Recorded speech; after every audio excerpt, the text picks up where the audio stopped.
Can my air conditioner overheat? Yes, your air conditioner AC can overheat. Several factors can contribute to this issue. Dirty filters. Clogged or dirty filters restrict airflow, causing the AC to work harder and potentially overheat. Blocked condenser coils. If the outdoor unit's condenser coils are blocked by dirt or debris, the AC can't efficiently release heat, leading to overheating. Low refrigerant levels. Insufficient refrigerant can cause the AC to run continuously in an attempt to cool the space, resulting in overheating. Faulty fan motor.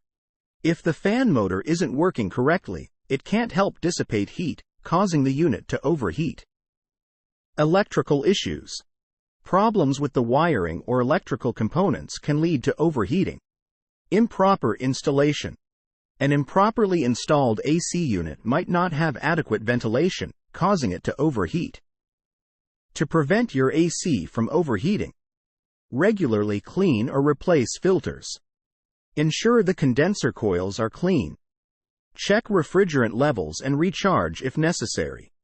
Have a professional inspect and maintain the AC unit regularly. Ensure proper installation with adequate ventilation.